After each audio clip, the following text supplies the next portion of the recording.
Obviously, Russell Wilson is getting a lot of the MVP talk. It's very early in the season, but you hear Josh Allen's name sort of in the same conversation. How should we be viewing him? I mean, he definitely could be in that race when you see the things that he's doing on the football field right now.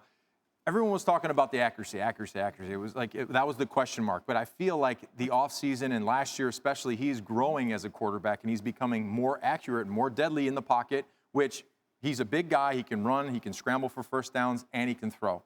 I mean, that's impressive. Yeah, I'm so glad that you brought that up, Nick, because that's, and I want to bring Tim in on this conversation. Like, nobody's more synonymous, I think, with the word roller coaster, right, than Josh Allen, because you are going to get some of those ridiculous displays of athleticism, but his decision-making has been an issue for him since he's been in the league. Why this sudden change? Well, listen, he still made some pretty risky decisions, but he gets away with a lot of it because he's a superior athlete and a superior thrower in many cases. So, look, I think that, you know, the decision-making will improve as he gets coached, as it has. But I also think that there are times that he will be aggressive with the football, but he gets away with it because he's so talented. And that's not really any different than somebody like Aaron Rodgers or Russell Wilson. You know, both of those guys aggressive with the football, but they also take care of it. And so I think Josh Allen, to Rob's point in terms of the trajectory, which way he's trending to making better decisions, but also still kind of overpowering you with his athleticism. But here's the thing, Tim. They also, as in the Bills organization, made the effort to bring people in, to give him a receiver to throw to. And Stephon Diggs this season, his numbers are great. He's doing big things on the field. How important has he been, Tim, to sort of the development of Josh Allen to this point?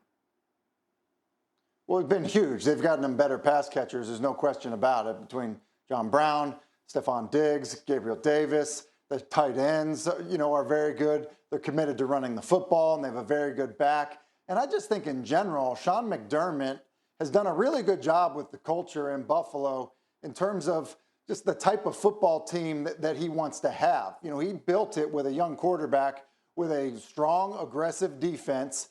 They relied heavily on the run game. And now as the quarterback is coming along and has the ability to help you win football games, now all of a sudden you kind of see the fruits of that labor. I see Ninkovich bristling because we've talked about this team for minutes and not even mentioned the defense. Yeah. Offense. We haven't even mentioned the defense, which, again, has really been the one stabilizing force for the Bills for the last few years. What are you seeing from the defense that is not being talked about because of how Josh Allen's playing? Well, they're opportunistic and they're creating turnovers. So when you have an offense that is explosive like Buffalo and you have a defense that can create turnovers, then you're going to score and you're going to outscore pretty much everyone you're playing based on sack fumbles, you know, forcing fumbles. You know, we saw the forced fumble on the sideline there, and they took that and they scored with that. So when you can create turnovers, basically, look, every single week the coach is going to come in and say, we need to minimize fumbles. That's losing football. When you can go out there as a defense, you can create turnovers, you're going to win football games. So I think Buffalo, number one, they have an explosive offense, but number two, their defense, you have to respect them, that they can cover, they can get after you up front, and they can create turnovers. What's a realistic expectation of this team, this Bills team? I mean, everyone's, oh, it's cute, they're 4-0, it's great, but what is realistic for them right now with their roster?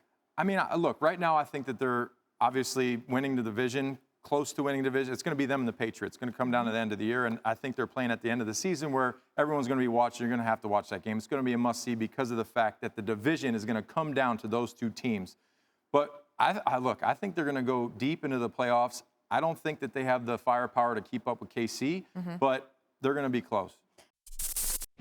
Thanks for watching ESPN on YouTube. For live streaming sports and premium content, subscribe to ESPN+.